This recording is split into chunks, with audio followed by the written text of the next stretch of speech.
मेरी आवाज आ रही है? जी आवाज आ रही है सर। ठीक है जी आ रही है। ठीक है। इस संगोष्ठी के संचालिका महोदया और इस संगोष्ठी में भाग लेने वाले स्वर्णप्रभा सेनारी जी, गोमा देवी शर्मा जी, सुबोधिनी देवी जी, दमयंती बेसरा जी और सुनने वाले सभी साधुजनों, मैं सबको धन्यवाद देता हूं सबसे पहले कि आप लोगों ने जो आयोजन किया है, ये सारस्वत आयोजन है। खास करके दयानिधि सर को मैं साधुवाद देता हूँ। सचमुच आप दया की निधि है, आपकी बातों में दया है, आपकी बातों में ममता है, और ये दया और ममता से भरी हुई आवाज में जब आप आदेश देते हैं, उसको नकारने का किसी का साहस नहीं होता है।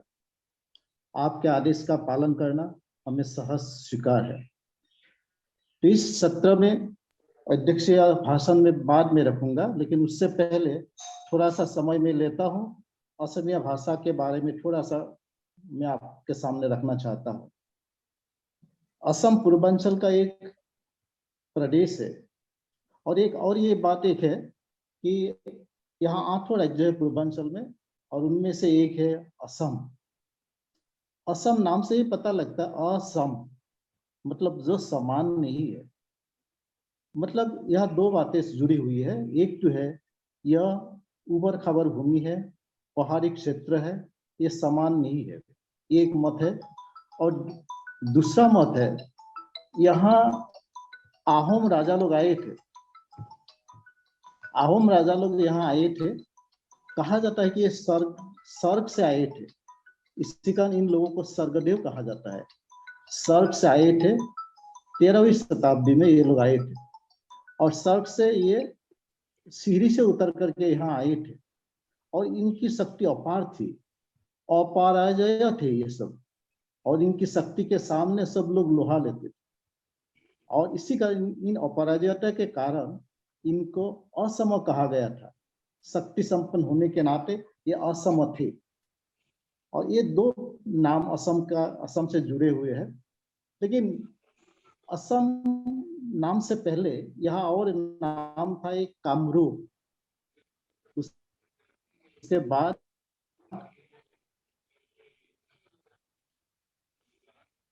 ये प्रागज्योतिष था, त्रिनयन ने अपनी आंखों से उन्होंने कामदेव को भस्म किया था, और इसी कारण कामदेव नाम इसका पड़ा है। और एक दूसरा एक मतवाद है कि कामरू एक शब्द है। इस कामरू शब्द का अर्थ है, कामरू का मतलब है एक देवी, और कामरू का अर्थ है तंत्र मंत्र। तो यहाँ कामरू देवी के अनेक पहाड़ है। ये तंत्र मंत्र का देश है, और तंत्र मंत्र से ही कामदेव को भस्म किया गया था, कामदेव को जीवित किया गया था। इसी कारण कामरू शब्द से भी कामरूप बना है। कई मतवाद है, इनमें से मैं 2 मतवाद ही कहा हूँ। एक कामदेव का भस्म किया गया था, ये तंत्र मंत्र का देश है, और कामरू शब्दों से भी ये कामरूप बना है। तो ये इसका परवर्ती काल में प्रागज्योतिषपुर नाम बना है, और प्रागज्योतिषपुर नाम हमको कई पुराणों में मिलता है। कालिका पुराण में मिलता है इसका नाम, महाभारत में इसका नाम मिलता है प्रागज्योतिषपुर। तो प्रागज्योतिष नाम से ही पता लग जाता है, प्रागज्योतिषपुर मतलब सबसे पहले जहां यह ज्ञान का उदय हुआ था, सबसे पहले जहां यहाँ सूरज का जहां उदय होता है, वही प्रागज्योतिषपुर है। हालांकि आज प्रागज्योतिषपुर कहने से गुवाहाटी ही हम समझ लेते हैं, लेकिन एक जमाने में प्रागज्योतिषपुर कहने से पूरा असम समझा जाता था। तो प्रागज्योतिषपुर, उसके बाद प्रागज्योतिषपुर नाम बना है, कामरूप नाम भी बना है। लेकिन असम नाम बाद में कुछ लोगों का कहना है कि असम नाम अंग्रेजों का दिया हुआ है, लेकिन मेरा मानना है कि असम जो नाम है ये असम भूमि होने के नाते, और फिर सबसे पहले जो यहाँ राज करने के लिए आए थे आहोम राजा लोग, जो स्वर्ग से उतर करके यहाँ आए थे, जिनकी शक्ति अपराजय थी, जो असम थे उन्हीं के कारण यहाँ इस क्षेत्र का नाम असम पड़ा है। महाभारत में इस प्रागज्योतिषपुर को म्लेच्छ देश भी कहा गया है, जिसका जिक्र बोरो साहित्य के बारे में कहते समय स्वर्णप्रभा ने जिक्र किया था म्लेच्छ शब्द का। तो म्लेच्छ शब्द का प्रयोग या म्लेच्छ देश का प्रयोग महाभारत में किया गया है। और म्लेच्छ का अर्थ है जो असभ्य है, जो सुसभ्य नहीं है, या फिर दूसरे अर्थ में कहे जो अनार्य है। तो कहने का मतलब है कि असम में आर्य आने से पहले भी अनार्य लोग थे, किरात लोग थे, असुर लोग थे। यहाँ का जो अंतिम राजा है प्रागज्योतिषपुर का, वो है नरकासुर, और नरकासुर का ही बेटा है भगदत्त। और इस भगदत्त का उल्लेख महाभारत में मिलता है। यहाँ से भगदत्त ने अनेक सैनिकों के साथ महाभारत की लड़ाई में कुरुक्षेत्र में पहुंच गए थे। तो इस महाभारत में भगदत्त का वर्णन मिलता है। लेकिन एक बात अफसोस की बात है कि जो अंतिम राजा नरकासुर है, उन्हीं का जो बेटा भगदत्त है, लेकिन ये भगदत्त असुर नहीं, असुर थे या नहीं, इस पर महाभारत मौन है। यानी भगदत्त असुर का बेटा है, लेकिन वो असुर थे नहीं, ऐसा मानना है। लेकिन नरकासुर असुर थे। और एक गौर करने की बात है कि ये प्रागज्योतिषपुर में भले ही नरकासुर या असुर लोग या किरात लोग थे, लेकिन ये लोग बाद में आर्यों को ला करके यहाँ बसाने में इन लोगों ने मदद की थी। ब्राह्मण लोगों को ला करके यहाँ बसाने की इन लोगों ने मदद की थी। असुर होते हुए भी इन लोगों ने किरातों को यहाँ से दिक्राई नदी तक भगा करके आर्यों को, ब्राह्मणों को यहाँ सुस्थापित किया था। और इसी दृष्टि से अगर देखा जाए भगदत्त को लेकर के ही कि असुर का बेटा होते हुए भी वो असुर है कि नहीं, जिसका उल्लेख कहीं भी नहीं मिलता है, महाभारत में भी नहीं मिलता है, इसी से साबित यही होता है कि आदमी अपने करनी से वह मनुष्य होता है, देवता होता है या पशु होता है। अपने गुणों से, अपने कर्तव्य से एक ही आदमी पशु भी हो सकता है, देवता भी हो सकता है। और इसी का सबूत हमको महाभारत में मिलता है कि नरकासुर का बेटा भगदत्त को क्यों असुर के रूप में कहीं भी नहीं लिखा गया है। जो भी हो, असम का इस प्रकार से लंबा चौड़ा इतिहास मिलता है इसमें। और कहा जाता है कि प्रागज्योतिषपुर में सबसे पहले ब्रह्मा ने यहाँ नक्षत्र की गणना की थी, इसी कारण इसका नाम प्रागज्योतिषपुर पड़ा है। तो एक बहुत लंबा चौड़ा इसका इतिहास है, जिसमें नक्षत्र की गणना यहाँ हुई थी, जहां से यहाँ से ज्ञान की रोशनी चारों तरफ विकसित हुई थी। अब मैं थोड़ा सा आता हूँ शब्द भंडार को लेकर के, यह बड़ी बात हो रही थी, सब लोगों ने शब्द भंडार के बारे में बोला है। तो यहाँ भी शब्द भंडार बस हिंदी की तरह ही है। यहाँ भी मतलब क्या और भाषाओं में जिस प्रकार से शब्द भंडार है, यहाँ भी शब्द भंडार है, शब्द भंडार पुष्ट है। यहाँ भी जैसा मैंने कहा कि आर्य आने से पहले यह अनार्य थे, आर्यों से पहले यह अनार्य थे, इसी कारण अनार्यों के अनेक शब्द यहाँ मिलते हैं। मैं दो एक उदाहरण देता हूँ, उसी से पता लग जाएगा।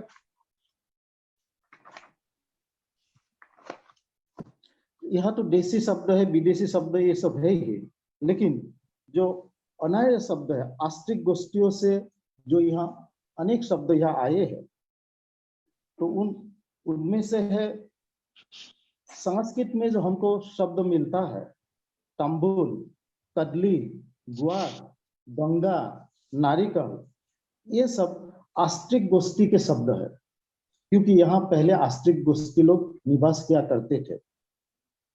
उसके अलावा पानी से जुड़े हुए जो नाम है या नदी से जुड़े हुए जो नाम है, जिसके पीछे या आगे टी या ती लगा हुआ है, वो आस्तिक शब्द से आया है।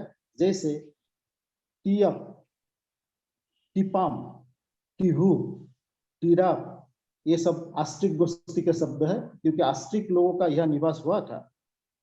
ब्रह्मपुत्र का एक दूसरा शब्द है लुइट, तो ये लुइट शब्द भी लाओ तू, तिलाओ, जो मूल शब्द है आस्ट्रिक, उसी से आया हुआ है। जैसा मैंने कहा कि अहोम लोग यहाँ आए थे, और इन अहोम आस्ट्रिक गोष्ठी के है, टाई गोष्ठी के है, तो इनके आगमन से भी अनेक शब्द यहाँ बने हैं, नए नए शब्द।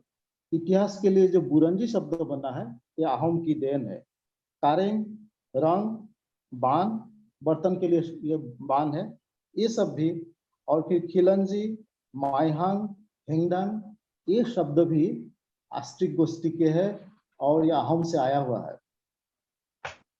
फिर बोडो भाषा की बात हो रही थी उस समय, तो बोडो भाषा से भी हमारे यहाँ बहुत शब्द आए हैं, खास करके नदी और स्थानवाचक शब्दों में, जहाँ डी या दी शब्दांश जुड़ा हुआ है। जैसे डिब्रू एक नदी का नाम है, जगह का नाम डिब्रूगढ़। डिगारू नदी का नाम है, डिक्रंग नदी का नाम है, डिचांग नदी का नाम है, डिगबोय नदी का नाम है, जगह का भी नाम है, होगडोय नदी का नाम, जगह का नाम, मंगलडोय, ये सब नदी का नाम है जो बोडो से आया हुआ है। हाजो, हाकामा, बिहामपुर, दिसपुर, जो गुवाहाटी का दूसरा नाम है, राजधानी का नाम है दिसपुर, वह भी। मेबंग, हाबुंग, चमता, कमटा, बर्मा, ये सब शब्द बरम क्या बोडो से आया हुआ है। तो इस प्रकार से हमारे यहाँ अनेक शब्द आए हैं आस्ट्रिक गोष्ठी से, क्योंकि आस्ट्रिक लोग यहाँ निवास किया करते थे। और फिर अंग्रेजों का तो आगमन हुआ, सब भाषाओं की तरह यहाँ भी अंग्रेजों के आगमन के साथ हजारों लाखों शब्द अंग्रेजी के यहाँ आ गए हैं। और कुछ शब्द ऐसे बन गए हैं बाद में अंग्रेजी और अरबी फारसी, और क्योंकि अरबी फारसी के भी बहुत शब्द यहाँ आए हैं।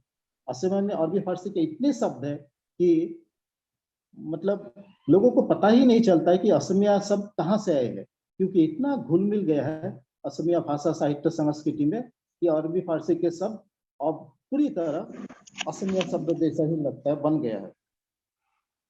तो तमाम उदाहरण असमिया अरबी फारसी के भी और अंग्रेजी की तो है ही।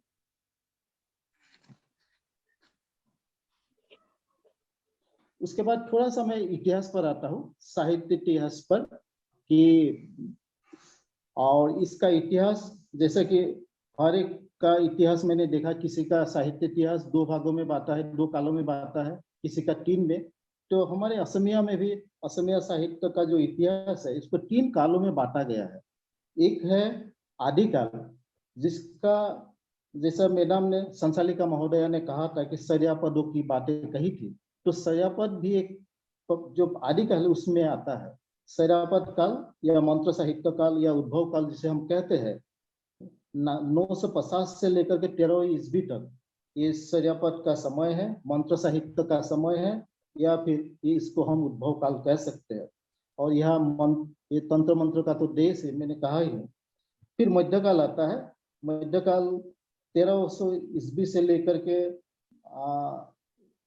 ये 1700-1800 ईस्वी तक ये मध्यकाल माना जाता है। तो मध्यकाल में भी प्रथम चरण है प्राक शंकर युग, शंकरदेव से पहले का 1300 ईस्वी से 1490 ईस्वी तक। द्वितीय चरण है वह शंकर युग है, शंकरदेव का जमाना है 1490 to 1700। फिर तृतीय चरण है और उसमें उत्तरी शंकर युग है 1700 से 1826 तक, मतलब ये मिशनरी के आगमन तक। उसके बाद वर्तमान काल आता है। वर्तमान काल जब मिशनरी लोग आते हैं वहीं से शुरू होता है, यानी 1826 से लेकर के 1870 तक।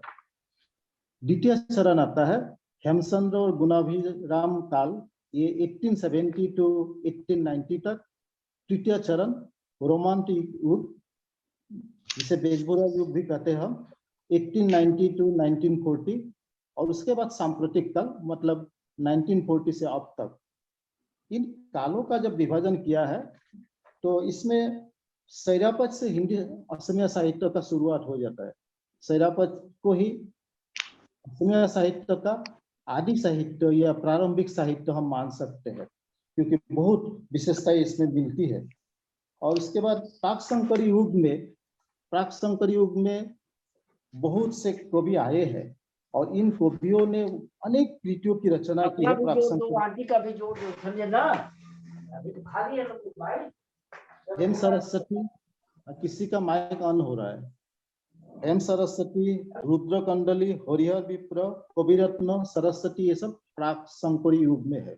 और उसके परवर्ती काल में शंकरी युग आता है। शंकरदेव उसमें मूर्धन्य है, जिसका नाम हम सब लोग जानते हैं, और उसके साथ माधवदेव उनका शिष्य है। तो शंकरदेव है और उसके बाद माधवदेव आते हैं। तो प्राक शंकरी युग में एक कवि का नाम कम से कम यहाँ कहना उचित होगा, वह है माधव कंडली। माधव कंडली ने सप्तकांड रामायण की रचना की थी। भारतवर्ष में सबसे पहले अगर रामायण की रचना हुई है तो इन्होंने की। तो सप्तकांड रामायण की रचना माधव कंडली ने की थी। और दुर्भाग्यवशतः सप्तकांड रामायण का उत्तर और आदि कांड अप्राप्य है। उसके बाद परवर्ती काल में जब शंकरदेव ने उनको अप्रमादित कवि कहा। लाइट ऑफ कर दे, सुने यार।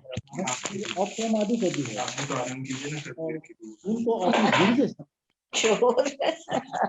चोर क्या बेच रहे हैं यार? बहुत आवाज आ रही है। आता है पता नहीं क्या, मूंगफली उंगफली क्या बेचता है वो लोग। कृपया माइक बारिश के मौसम भुट्टा, गर्मी के इस मौसम में हेलो, पूरी नहीं मुरमुरा जैसा आता वही आदमी है। भी नहीं लग रहा है। अच्छा सेम है। शंकरदेव ने उसके बाद ये उत्तरकांड रामायण और आदिकांड रामायण की रचना करने का दायित्व खुद ले लिया। और शंकरदेव ने उत्तरकांड का और आदिकांड की रचना उनके परम शिष्य माधवदेव को करने के लिए कहा, और जाकर के दोनों ने एक खंडों का काम किया। और उसके बाद सप्तकांड रामायण पूरी तरह से अभिप्राप्त है। तो ये शंकरदेव जब आते हैं तो पूरा असमिया साहित्य में रूप ही बदल जाता है। शंकरदेव ने काव्यों के माध्यम से, नाटकों के माध्यम से, गीतों के माध्यम से, अभिनय के माध्यम से सर्वत्र उन्होंने कोशिश की है अपने समाज को सुधारने के लिए। उनकी कीर्तन, उनका माधवदेव का नाम घुसा हिंदी साहित्य में तुलसी का रामायण का जैसा स्थान है, असमिया साहित्य में, असमिया भक्ति समाज में शंकरदेव के कीर्तन और माधवदेव के नाम घोषा, इन दोनों का स्थान है। घर घर में, हर नाम घर में प्रार्थना के समय इनके पदों को, इनके गीतों को गाए जाते हैं। शंकरदेव ने भी अनेक नाटकों की रचना की थी। रुक्मिणी हरण, पारिजात हरण, उन्होंने इस रचना की थी। रुक्मिणी हरण, पारिजात हरण, और उसके अलावा राम विजय, ये सब नाटक उनका, और अनेक नाटक है। इन नाटकों की उन्होंने रचना की थी। ठीक उसी प्रकार से माधवदेव ने भी उनका ही अनुसरण करके उन अनेक नाटकों की रचना की थी। सोढरा, पिंपोरा गुस्वा, ये सब उनके नाटक है। शंकरदेव की तरह माधवदेव ने भी बरगीतों की रचना की थी और नाटक अभिनय भी किया था। तो अभिनय के माध्यम से, नाटकों के माध्यम से शायद सबसे पहले शंकरदेव ने ही कोशिश की थी पूरे भारतवर्ष में। तो नाटकों की रचना उन्होंने उस समय ही की थी। और उनके अंकिया नाटकों में, जैसा मैंने कहा, पत्नी प्रसाद है, कालिया दमन है, केली गोपाल है, रुक्मिणी हरण है, पारिजात हरण है, राम विजय है, ये 6 नाटक है। काव्य बहुत है। हरिश्चंद्र उपाख्यान है, रुक्मिणी हरण है, बलिचलन, अमृत मंथन, अजामिल उपाख्यान, कुरुक्षेत्र, कीर्तन, गुणमाला, भक्ति प्रदीप, भक्ति रत्नाकर, निमि नव सिद्ध संवाद, अनादि पाटन आदि। एक बात और कहूं, उनकी एक कृति है गुणमाला। तो एक बार भारी सभा में, महामानिक्य के सभा में सबको चुनौती दी थी राजा ने कि जो एक मतलब भागवत है, भागवत को एकदम छोटा सा रूप कैसे, मतलब हाथी मार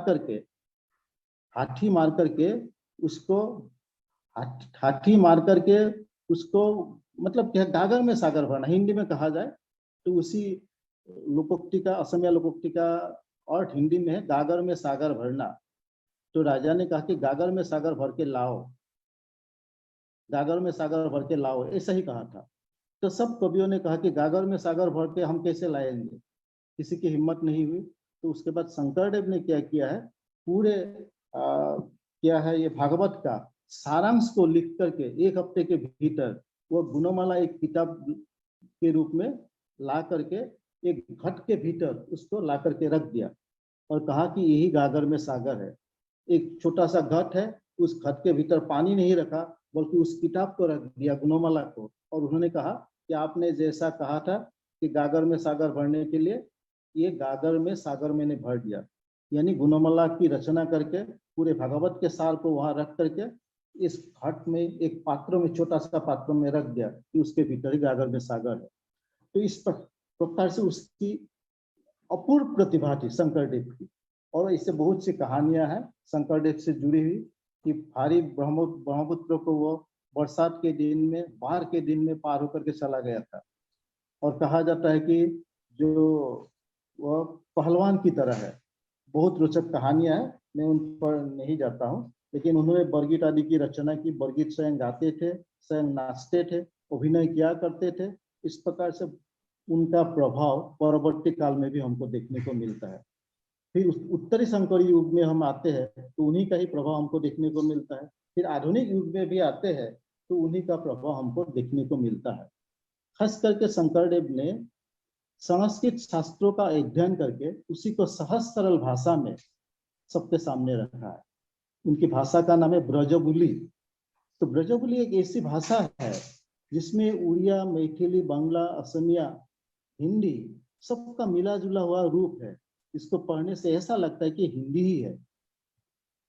आहे आहे गोपीदी हमको नाही चिन्ह, हम बलभद्र का कनिष्ठ है, ये ब्रजबुली है। और हिंदी में हम आराम से समझ सकते हैं, हिंदी भाषी लोग आराम से समझ सकते हैं। तो इस प्रकार से ब्रजबुली भाषा का उन्होंने प्रयोग किया था ताकि सब लोग इसको समझे। ये शंकरदेव की देन परवर्ती काल में भी, वर्तमान युग में भी हमको देखने को मिलता है। अगर वर्तमान युग में हम बातें करें तो खास करके मैं दो जैसे काल विभाजन किया था आधुनिक काल को भी, तो उसी से ही पता लग जाता है। एक है आधुनिक काल का जो वर्गीकरण था, प्रथम चरण मिशनरी साहित्य। तो मिशनरियों की जो देन है सब लोगों ने स्वीकार किया है। मिशनरी आने के बाद ही साहित्य की रचना हुई है। सब साहित्य में लगभग ऐसा ही देखा गया है। द्वितीय चरण हेमचंद्र गुणाभिराम बरुआ काल है। ये हेमचंद्र बरुआ और गुणाभिराम बरुआ दोनों की दिन अपरिसीम है और इसी का इन दोनों के नाम से ये काल रखे गए हैं। तृतीय चरण है रोमांटिक युग 1890 से 1940 तक, जिसे बेजबुरा युग भी कहते हैं। बेजबुरा का मतलब है लक्ष्मीनाथ बेजबुरा। लक्ष्मीनाथ बेजबुरा को रसराज कहा जाता है। हास्य व्यंगात्मकता की दृष्टि से अगर देखें, इसके साथ टक्कर देने वाले आज तक पैदा नहीं हुए। ये हास्य व्यंगकार है, रसिक है और इन्होंने बहुत किताबों की रचना की थी और सब में हास्य व्यंग हमको देखने को मिलता है। हाल ही में उनकी कहानियों को बुढ़िया हाधू, बूढ़ी माँ की कहानी हिंदी में अनुदित है। तो इन कहानियों को हाल ही में आज 3-4 दिन पहले असम साहित्य सभा की ओर से इसको बाणीबद्ध किया गया है। ऑरेली इसको इन कहानियों को ऑरेली ये सब सुनाने की व्यवस्था की गई है और इसका विमोचन भी मंत्री महोदय ने किया है, मुख्यमंत्री जी ने। तो तृतीय चरण जो बेजबुरा का युग है, तो बेजबुरा हिंदी साहित्य, असमिया साहित्य के प्रसिद्ध एक माइलस्टोन है। और उसके बाद सांप्रतिक युग में अगर हम आते हैं 1940 के बाद आज तक, तो उसमें हम कम से कम इसमें बहुत कवि हुए हैं, बहुत नाटककार हुए हैं, बहुत उपन्यासकार हुए हैं। लेकिन सबका नाम लेना बहुत मुश्किल है। लेकिन कुछ का नाम में बहुत ही संक्षेप में काव्य क्षेत्र में निर्मल प्रभा बरदলৈ, हरिवर काकति, भवेन बरुआ, हरे कृष्ण डेका, हिरेन गोहाई, हिरेन दत्त, महेंद्र बरा, नीलमणि फुकन, महेश्वर नेव, सनन ताती, समीर ताती, सुशील शर्मा, दिनेश गोस्वामी, नगेन ठाकुर आदि प्रमुख है। उपन्यास की दुनिया में अगर देखें, बिरिंची कुमार बरुआ, वीरेंद्र कुमार भट्टाचार्य, हितेश डेका, होमेन बरगोहाई, शिलभद्र, सैयद अब्दुल मालिक, मामनी रहसन गोस्वामी।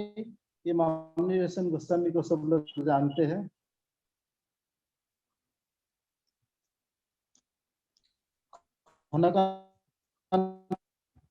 गगोई, ये सब उपन्यासकार है।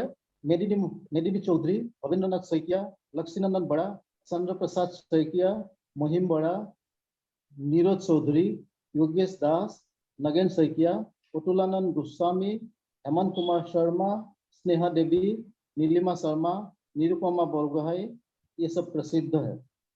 साथ ही शारदा बरदोलोई, युगल दास, प्रवीण फुकन, फनी शर्मा, सर्वेश्वर चक्रवर्ती, सत्य प्रसाद बरुआ, गिरीश चौधरी, अनिल चौधरी, लक्षधर चौधरी, अमरेंद्र पाठक, सुरेंद्र सैकिया, कुमुद बरुआ, प्रफुल्ल बड़ा, अरुण शर्मा, ये सब प्रसिद्ध नाटककार रहे हैं।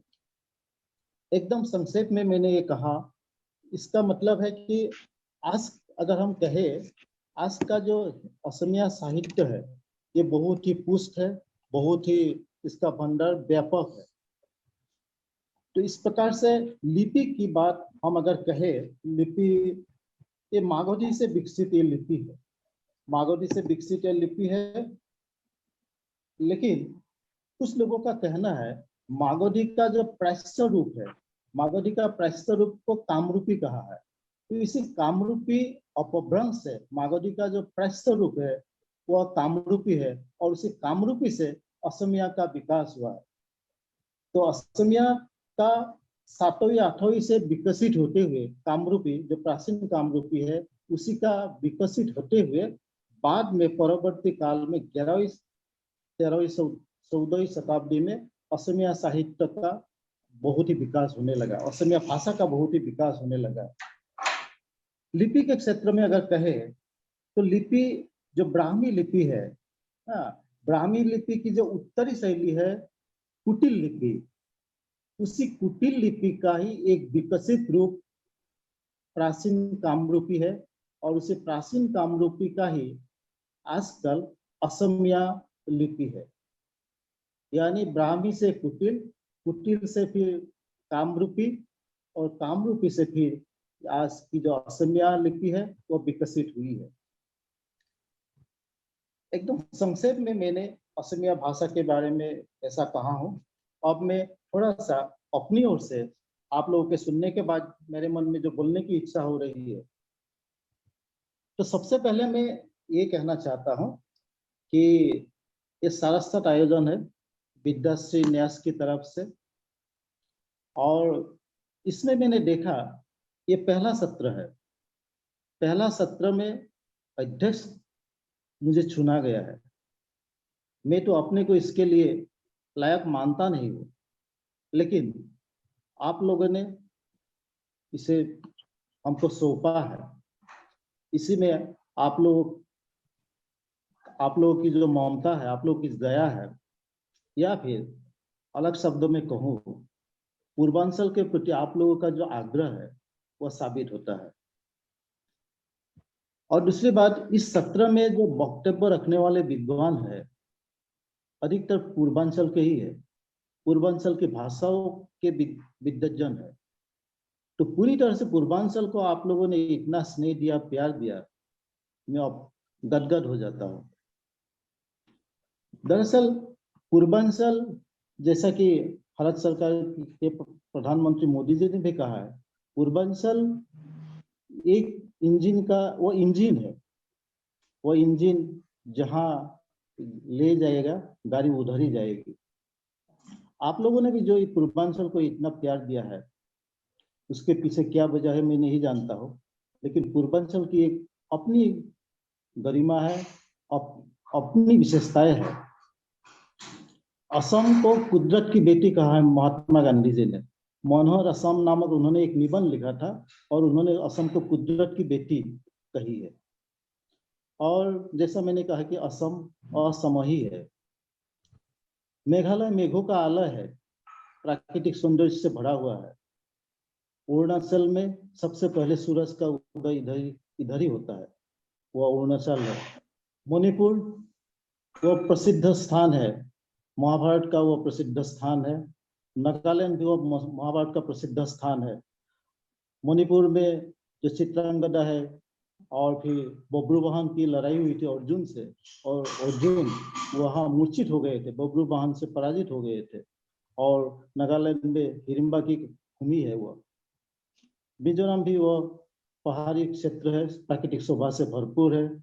सिक्किम तो भूस्वर्ग ही हम कह सकते हैं। तो पूरा पूर्वांचल ही अपनी अपनी विशेषताओं को लेकर या अपनी अपनी जो गरिमा है उसी को लेकर के तो प्रसिद्ध है। और शायद इसी कारण सब लोगों का ध्यान इधर जाता है, या फिर आप लोगों के प्यार के कारण हमको भी इसमें बहुत कुछ मौका मिलता है। जैसा कि सब लोगों ने कहा है, इन वक्तव्यों के पश्चात ये बात साफ होती है, और खास करके सब लोगों ने कहा कि सबका साहित्य है, अपना अपना साहित्य है, भंडार है, पुष्ट है। बात सही है, अपना साहित्य सबका प्यारा होता है, सबका साहित्य सबके लिए प्यारा होता है। सबकी अलग अलग संस्कृति है, भाषा है, और उसी के हिसाब से शब्द भंडार है, और उसी के हिसाब से उसका मतलब साहित्य भंडार है। तो किसी का मतलब अपनी दृष्टि से अपनी संस्कृति महान होती है, अपनी दृष्टि से अपना साहित्य लिपि सब महान है।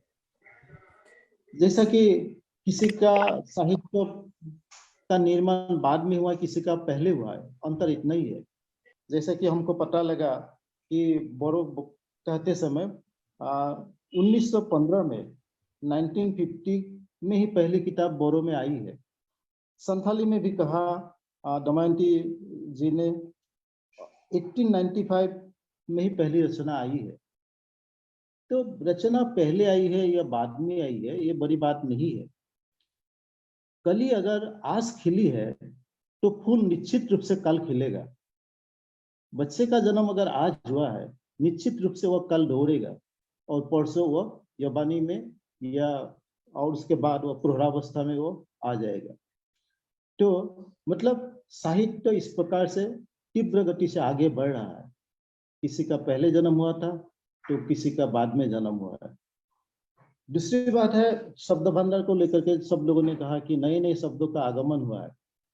ये अच्छी भाषा की एक निशानी है, जीवन भाषा की एक निशानी है। जीवन भाषा और भाषाओं के शब्दों को ग्रहण करती है। असमिया में ही अब इतने शब्द आ गए हैं कि एक ही शब्द का आधा दूसरी भाषा का है, आधा असमिया भाषा का है, मिश्रित शब्द। तो जीवन भाषा का ये लक्षण है। अगर सबकी भाषा में इस प्रकार के शब्दों का आगमन अगर हो रहा है, निश्चित रूप से अच्छी खबर है, ये जीवन भाषा का लक्षण है। और ये मणिपुर हो या मणिपुरी हो या उड़िया हो या बोडो हो, सब लोगों ने साहित्य की चर्चा करते समय रामायण महाभारत की कथा की चर्चा की है।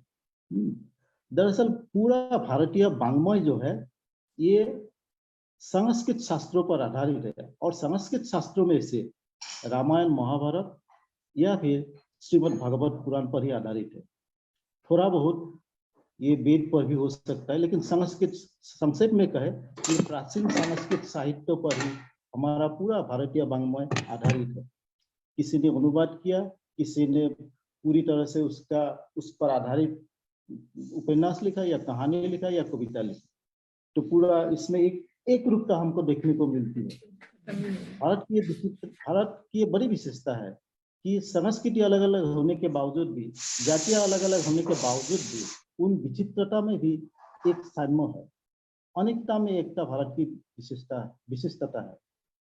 तो सबके साहित्य में लेकिन एक बात उभर के आती है, सामान्य बात, कि सबका साहित्य का जो मूल आधार है, स्रोत है, वह भारतीय साहित्य है, वह संस्कृत साहित्य है। फिर एक बात है कि आज का जो दिन है, विद्यानिवास मिश्र जी के अवसर पर, उनके पुण्य स्मृति पर आज ये संगोष्ठी हो रही है। और उनको हम जानते हैं ललित निबंधकार के रूप में। आज इसी सुवर्ण अवसर पर सुवर्ण अवसर पर मैं उनको नमन करता हूँ। उनको हम ललित निबंधकार के रूप में ही जानते हैं, हमारे बच्चे भी, विद्यार्थी भी ललित निबंधकार के रूप में जानते हैं। राम के मुकुट भीग रहा है, चितवन की साह, या इस प्रकार से आंगन का पंछी, बंजरा मन, मैंने सील पहुंचाई, ये सब जो उनके निबंध है, इन निबंधों में एक ही विशेषता हमको दिखाई देती है, वो है भारतीय साहित्य और संस्कृति को लोक जीवन के साथ जोड़ने का प्रयत्न, उन्मुख प्रयत्न। मतलब है कि भारतीय जीवन को उन्होंने साहित्य के माध्यम से परखा है। साहित्य समाज का दर्पण होता है, और समाज का चित्रण अगर साहित्य में उपलब्ध होता है वही साहित्य है। और लोक जीवन का अगर साहित्य में हमको देखना है तो हम उनके निबंधों को देख सकते हैं। उनके निबंध लोक जीवन से जुड़े हुए हैं, उनके निबंध भारतीय संस्कृति से जुड़े हुए हैं। भारतीय संस्कृति के वे पुजारी रहे हैं, भारतीय संस्कृति का ही प्रतिफलन उनके साहित्य में हुआ है। भारतीय संस्कृति और लोक जीवन का वह संवाहिका है उनका निबंध। तो अगर इसी दृष्टि से भी अगर देखा जाए, आज जितने वक्ताओं ने बातें कही है, कुल मिलाकर के साहित्य की चर्चा में हमने देखा है कि लोक जीवन का ही चित्रण हुआ है, लोक जीवन का ही चित्रण हुआ है, भारतीय संस्कृति का ही चित्रण हुआ है। अपनी अपनी संस्कृति होने के बावजूद भी उसमें सामंजस्य है, और वह है भारतीय लोक जीवन का। तो भारतीय लोक जीवन के चित्रण जब सबके साहित्य में हमको मिलता है तो हम कह सकते हैं कि बोडो हो या मणिपुरी हो, असमिया हो, उड़िया हो या संथाली हो, हम सब आपस में एक दूसरे के करीब है। ये हमको जोड़ने का काम साहित्य ने किया है, संस्कृति ने किया है। आज यहाँ बोलने का हमको जो अवसर दिया है, मैं विद्याश्री न्यास के सभी कार्यकर्ताओं को, आयोजकों को मैं साधुवाद देता हूँ, धन्यवाद देता हूँ। आप लोगों का आदेश सबको पालन करने में बहुत अच्छा लगता है। मैं पुनः सबको साधुवाद देता हूँ। नमस्कार। धन्यवाद।